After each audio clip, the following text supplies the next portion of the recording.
live. We playing. On a dead note. Oh,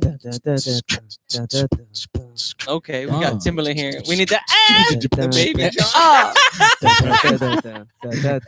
Yeah, that shit was on. Hey, we right. back. We back, my love. We the fuck back.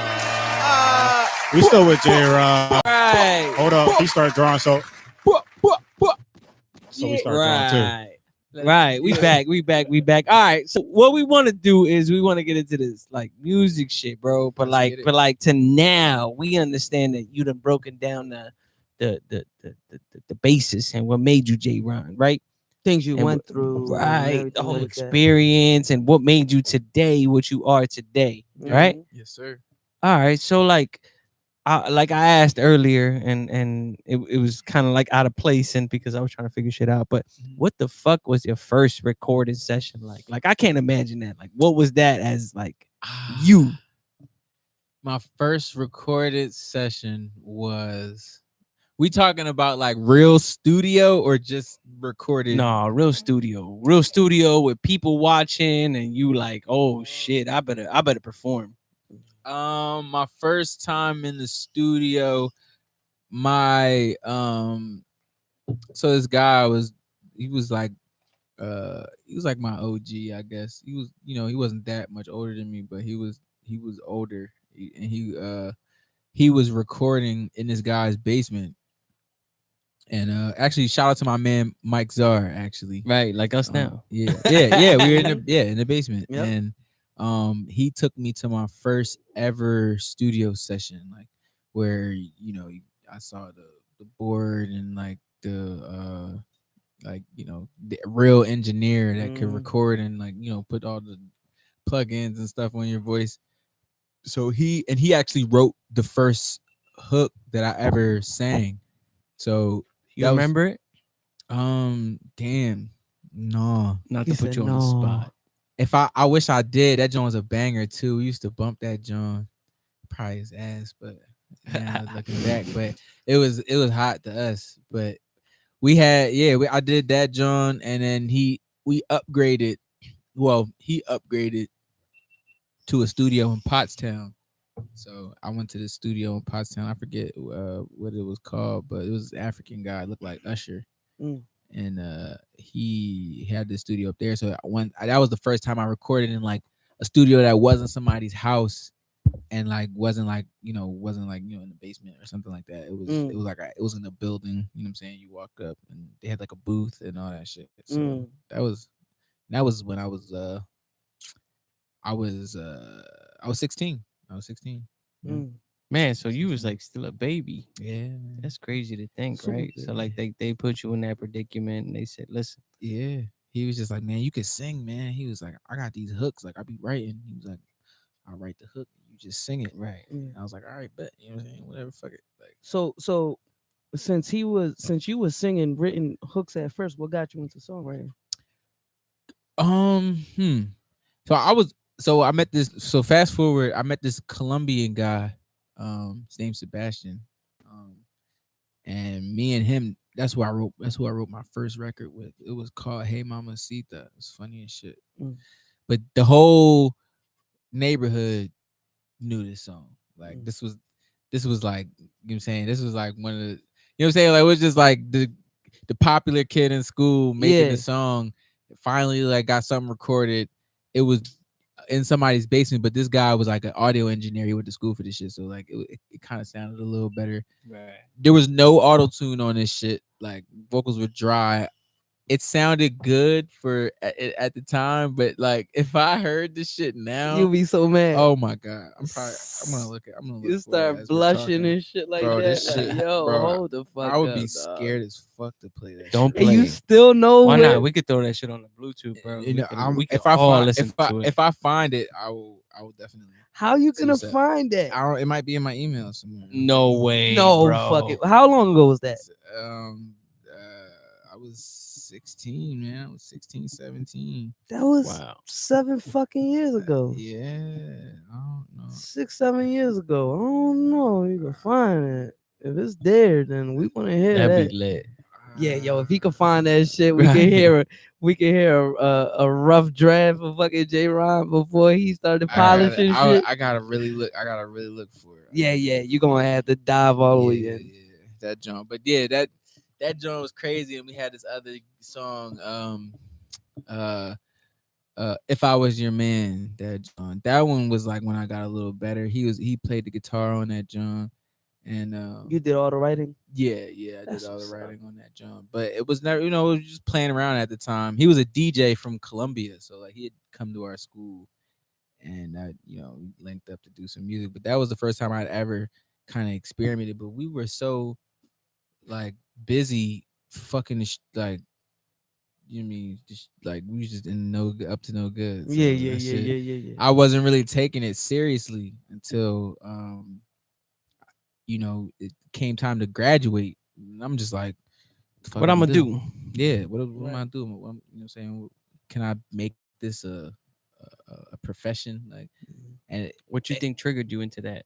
Into that, like, yeah, I can make this into a profession. um Because a lot of confidence comes with that. Because yeah, my parents kind of was just like, you got to do something with your life.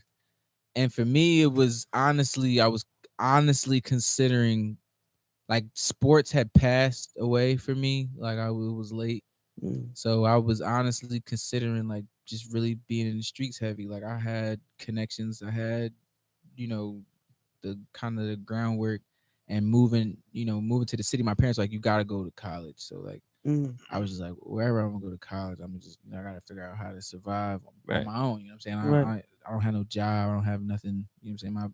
My parents saved up money for me to go to college, but it wasn't like nothing crazy. You know what I'm Mm. saying? I got like $50 every 2 weeks for you know what I'm saying, to survive off of. Like, Yeah. that ain't shit. You know what I'm saying? Like, so Yeah. I'm thankful, of course. Like, Yeah, that yeah, shit used to yeah, be yeah. love when that $50 When that shit hit. came in, Like, yeah. damn, we got groceries. Yeah. Nigga. Like, you know what I'm saying? Like, but going to Taco Bell tonight. yeah, like real shit, man. Dime bag of weed, nigga. No, right. You need that, bro. You need that. Real rap, a little dime and shit. Me and my roommate would split that shit. We get like 7 niggas in the room to split the 7 like, niggas. dime, bro, right? Wow. Give him $2 here, $2 here. You mean? Everybody But, take one hit. yeah, you feel me? Like, yo, deuce that joint, bro. One Come hit on, bag. dog. In the little, in the Dutch Master Jones, bro. Shit Ah, used to get real, bro. But He said nah, the that Dutch shit. masters. that's but- man. Yeah, nigga. man, that shit was funny as shit. Yeah. I had to find something to do. But my dad actually, there was this guy I was fucking with at church. Him and his brother, he had an idea to build a studio. My dad, he, of course, doing the construction and shit. He was like, I'll build y'all the studio. My son, you know what I'm saying, I want him to be like an owner of this joint. Of Like, course. he's going, whatever I own in this studio belongs to him. So Mm. he built me essentially a studio. That's crazy. Actually, Rec Philly rents the building that we renovated up in at 9th and Dolphin, Oh shit. the window okay. factory right there. Yeah. So my dad, he built that John, and that was when I really started working on like music. Like, he built a live booth for us, and like the double door, it was built right. You know what I'm saying? It looked Damn. real nice. Had a little bar in there and everything. Like, it was a little real small space. Yeah, It was yeah, probably yeah. no bigger than this, John, the basement. But that was like that was my first time where I was just like, yeah, Dad, this John's gonna get serious. Like, I'm gonna do music. But he told me, like, you still gotta go to college. So I like it's gonna be the streets if it wasn't music, but like, I'm gonna do this music shit and see how that goes, and we'll figure it out. But in the art institute, my classes was 4 hours long. So like every class was 4 hours long, and I would have like 2 or 3 of them Jones a day. So that shit just be like, man, I'm not sitting in here for 4 hours. You know what I mean? Like, I gotta And the go. Art Institute teach music? They taught I was there for audio engineering. So basically just to learn how to use Pro Tools. And it was, it's a waste of money. Something you could Everybody get on listening. YouTube.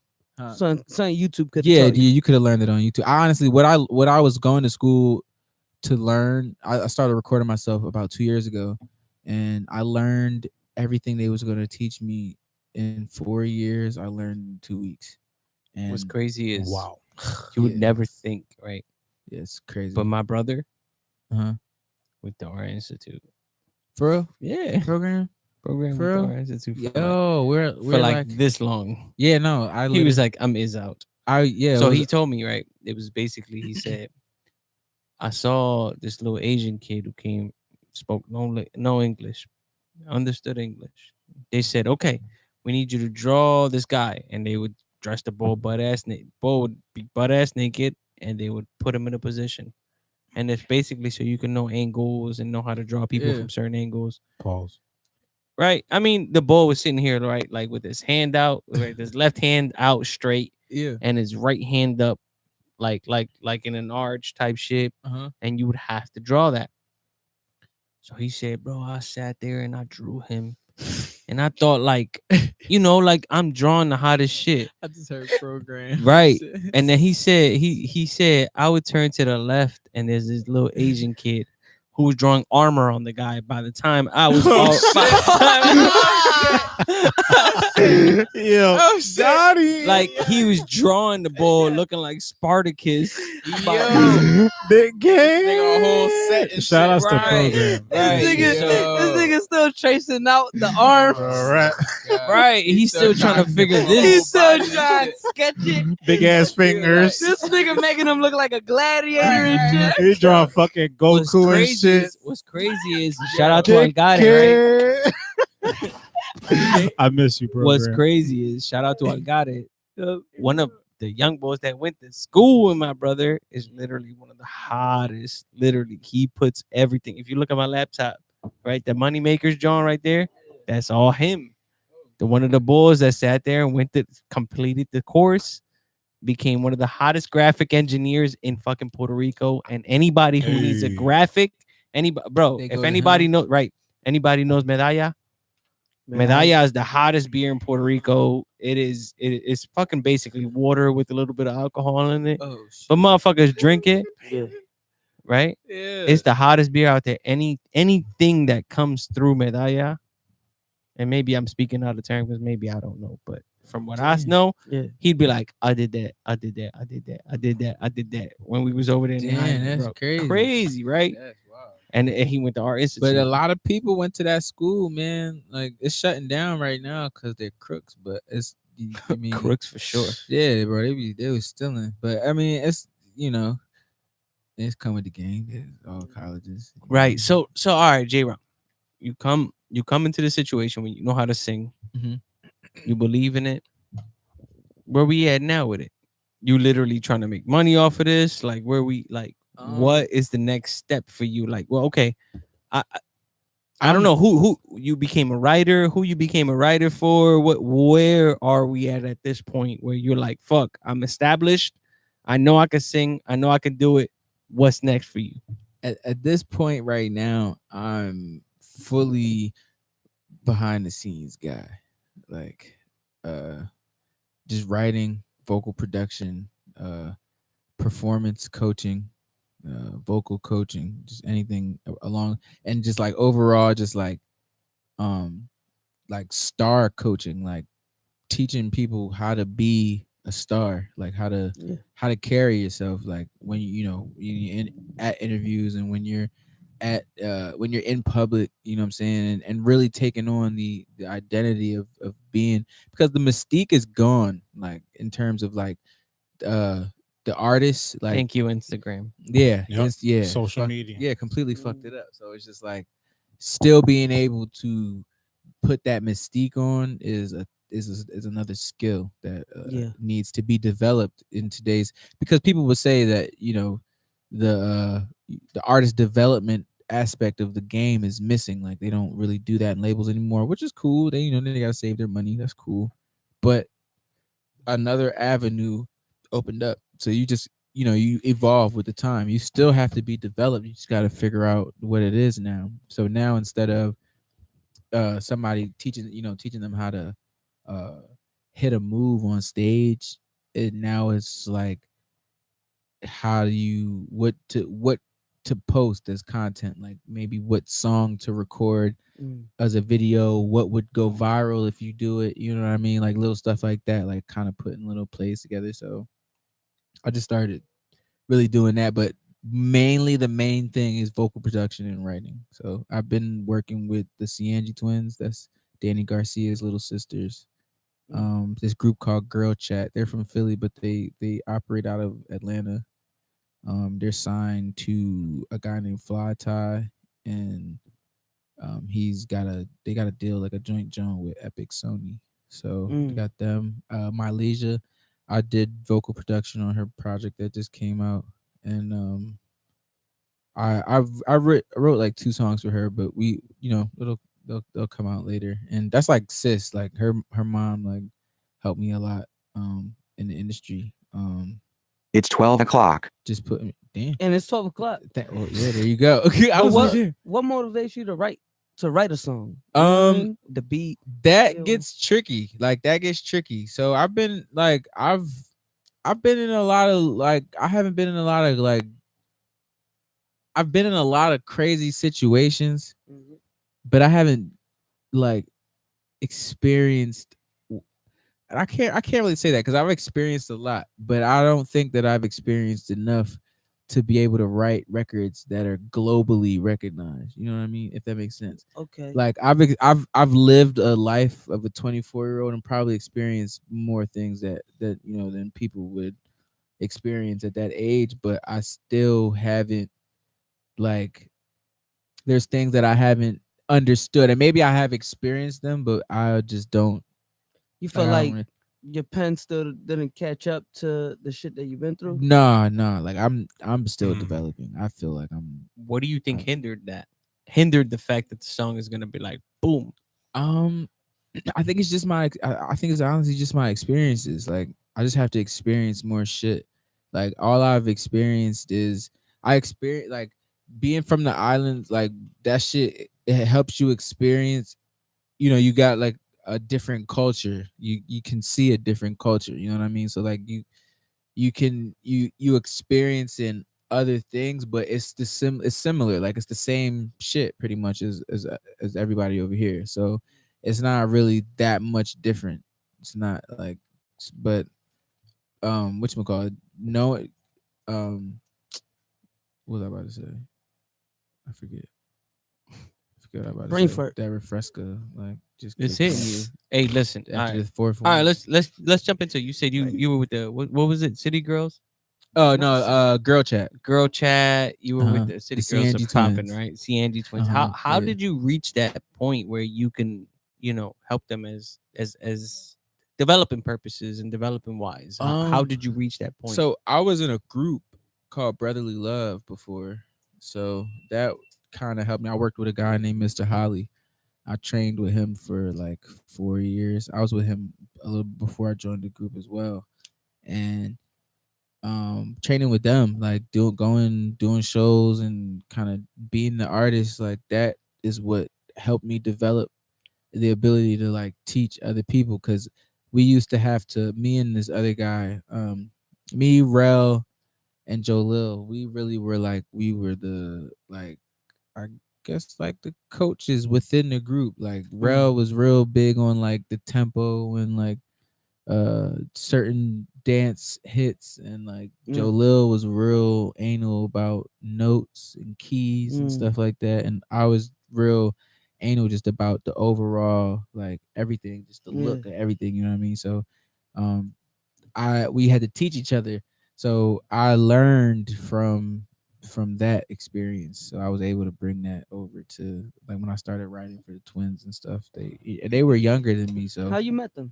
I met them through this guy. I was working with this guy named Rico. He was at this group called Bipolar Media, and back in the day we used to work with them when we were signed to Charlie Mack. So he introduced us to them, and when the group started breaking apart and I wanted to start getting into the writing and stuff like that, they kind of took me under their wing, and Danny was one of their connections they had. So when as I was leaving the group, like probably a couple of months before I actually left the group, I just finished up the twins' first project. They have a project called Innocent Savages, Okay. which was inspired by a song I wrote for them, Savage. So that was just that was was just It started Yeah. from there. Just developed the relationship. Like I made them feel comfortable. So And you say you was Shout signed out to the Charlie Sianji Mack. twins, right? yeah, Charlie Mack. Yeah. Shout out to them for sure. Oh, they got a lot of big things coming too. By the way, Right, we, right. we still working, still Go going ahead, strong. franchise. You got a question? I got a writer question, right? How do you feel Uh-huh. about writing a song for someone and you like, damn, this is too good. Like I need to keep this. Has that ever? Uh, yeah, yeah. But for me, like I developed a kind of skill that every songwriter needs. Like you have to really detach yourself from Yeah. everything you write Word. because everything I write I love, you know what I mean? Yeah. And I would keep for myself. Word. But All right. if I did that, like nobody would be getting shit. You know what I mean? Like I would Right. just be Right. like, fuck it, I'm gonna just write. That's what's But up. you have to really detach yourself because if you don't, you'll get too emotional with shit. Like as an artist, like we used to be mad when the producers would, our manager would be like, nah, we not, what I'm saying, we're not gonna go with that one. But the writers and the producers would be like, well, shit, so and so went this John. So we about to just give them y'all record. And they would send them our John. And we would hear this shit, you know what I'm saying, on the radio or hear this shit later on. And we'd be like, damn, like, Shit what went the off. fuck? Yeah. Yeah, Bro. like we are giving away our records, Yeah. but you gotta understand when learning the business, that's not Yeah. our records. You also gotta you gotta trust your genius also. Like For sure. Confidence. it's- Like, yo, I could do this a it's hundred like me. times It's like over. me For writing a sure. rap. Like there's raps that you're never gonna hear on record ever. That is literally for if I'm ever gonna freestyle, if I'm ever gonna cipher, Right. it's never gonna be on a project. And Right. everybody be like, yo, you should put that up. Cool, bro. I No, can write right. another one of those. I'm all right. Word. Right. You know what I'm saying? And that's That's what what- it is too. You gotta be able to trust yourself. Gotta trust Yeah. yourself. That's what's up. Got to. That's what's up, bro. Yeah, man. And why did you call yourself the Visionary? I know that's your brand. I know that's what you push, but where did that come from? That idea? So the visionary came from me and my right hand. He's his name Evan. That's the guy that I started the whole 44 shit with in the county. Uh-huh. That's like it's been my right hand since like ninth grade. We just when we started all that shit. Yeah. But we always he started a clothing line called Visionary, but it sparked from we called ourselves visionaries because we would speak things into existence. Like I'm very big, like very spiritual in that aspect. Like I said, I don't really like follow Christianity Yeah. anymore, but like the spiritual part of it, like there's something that goes with it. And then I started getting into like the third eye and all that stuff like that. And as a kid, I didn't understand what was going on until now. But like shit, like the president, like I sang for President Obama, in 2014, I believe, and like I spoke that into existence. Like I literally told people in high school. I used to tell them because I missed both times to vote for him. I was too young, like both times, and I was mad. I was like, damn, like, I ain't get to vote for the first black, and I was like super black, like. Yeah. Pro black. Like 44s was really like the Black Panthers. of the Militant. suburb. You was Yeah, black it was militant. it was crazy. So like for me not to be able to vote for him, like I was sick. Like I was sick. And I was just like I'm gonna sing for him one day, like I could see me doing that. Like, but no one else could, I don't even think Evan really could Believe see it, it. yeah. Yeah, he, like, you know what I mean? Because it's fucking president, you know what I mean? So Right. it's just and literally a year after that, a year after I graduated, I sang for him. Like like literally the year I graduated in How did that 2013. come about? Where we're at? So I joined Brotherly Love. They were signed to Charlie Mack, and I was writing, working on my project at the time, and I got noticed by some people who were working at Universal, and they were basically just gearing me up. They're going to offer me a pub deal, and I turned it down to join Brotherly Love because I wanted to be an artist. Like I didn't want to be a writer. They were basically telling me like nobody knows you in the city. We can't really push you right now. But we like your music. We want to we'll sign you as a writer. Right. So Mac was like, nah, you don't want to take that. Blah blah blah blah. Long story short, we do the New Edition tribute, and that's where I actually got that relationship with New Edition, and we did this, this tribute, and I played Bobby Brown and Johnny Gill, and got recognition from them, and they kind of told Mac like that looks good together. You should keep them together. So that whole thing spiraled, and we decided to stay and be a group. And then maybe 3 months after that, we got a call from Anton.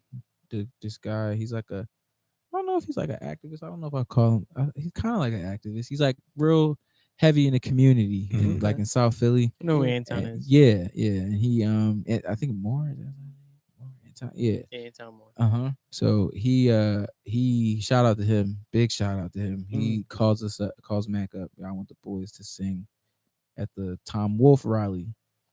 That's where we met Barack Obama, and that was just changed my life. Surreal, right? Yeah, man, changed my whole That's life. crazy. Yeah. Being in the room with one person, like That's like crazy. I gotta ask you this because I hear it all through the streets and everything, right? What happened with the Charlie Mack situation? Because I heard that I heard a lot of shit crumbles through Charlie Mack. What did you I hear? heard a lot of bad business goes through Charlie Mack. So I would like your version of what happened. Your political version. That's obviously. That's the popular belief. So, how do I answer? Word this? it how you let the refresca talk for you. Yeah, let me take a sip. Let the Corona talk for you. Let me take a sip. Take a sip and express We'll call yourself. it Refresca because we don't want to shout out the parent company because they ain't paying us. Oh yeah, right. Fucking right. Yeah, right. He's like, hold on, we need that check. No, but Right. all right. So with the Mac situation, he's like the godfather of just music, entertainment, really, period, for Philly. So it's like, he knows everybody. Like, you know what I mean? So it's like if you needed to get something done, it's like he's the guy. But when we were in the group, he was doing things like when we first sang for Obama, things were moving, you know what I'm saying? Things were organic. People were hitting us up. But then he was managing Yaz too. If y'all don't know Yaz. Yaz the greatest. He was a part of Empire. Yeah, he plays Hakeem on Empire. So Empire took off something crazy, like better than everybody expected. Yeah. Like 29 million views a night type shit. Yaz blew. Yeah, we watched Yaz, like, you know what I'm saying? Like from here, like he was at my actual tryout at Yesha Church for Brotherly Love. He was there, like he was at the tryout. Him, his mom, and his dog. So His dog. Yeah, his dog takes Prince everywhere. But that's everywhere. Yeah. He takes What is it? A pit bull? No. No, it's a little Yorkie Doodle John. It's like Oh, a all right. little fluffy dog. He wanted Is that like a good luck thing get or on like a? I don't know. It's like this is baby. It's a star, John. It's a star thing. He had the dog. People think, honestly, people think it's like a star thing. It's like a look, but people think that he just got the dog like when he got famous. Like he always had. JayRon, if I catch you with a fucking dog, Bro, bro, I had one. I'm talking about just carrying around, nigga, just like in a Prada, a Prada man bag. I had a dog. No. I had a dog. No, I had a dog named Poppy. It better be a pit bull puppy. When I see you in the public, that's what I want. pit bull puppy right outside your hoodie. Big John. You know what I mean? A little English bulldog or something. Yeah. So now that you writing, what basically, what does it take? What's the process of making an original song? You understand? Because that's what you're doing now. Right, because you want to be an artist at this point, right? Nah. At this point, nah. But you're still writing original music even as a writer. I do want to do original music for myself maybe later on. Like once I get like more leverage in the game, like the business, like once that, because like now that I know the business, and that's what I'll just to have closure on the Charlie Mack thing. He showed me what not to do and what to do in the business, right? And it was a lot of what not to do in terms of like being an artist. Like it just, So So what don't you do? so being an artist, right? You gotta. I'm learning now that you can have your own audience, but you have to know your audience. Like, you don't have to know what song is gonna be the hottest song on the market, but you have to know who you're selling to. It's just it's in any business, you know what I mean? And goes and then tying into your question about going into like what makes an original song. Like you make these songs off of vibes and off the beats and all different things like that, but you never know like which one is gonna be the one. You know what I mean? Yeah. And that was like an issue. Like that was an issue in our situation. Like there was always we recorded like 70 something songs and like nothing was ever the one because a group of people would like it and then two people that he really respects wouldn't like it and then So like just turn it down. yeah, then it's like, nah, you can't do that, John. So now that like in creating a song now, that taught me like when you're creating, you can't think about that. Like you can't do that because it's gonna fuck the whole creation process up. You're gonna be overthinking shit. Chasing. Oh, Yeah. this is the one. Yeah, you're gonna be chasing the one Yeah. and the whole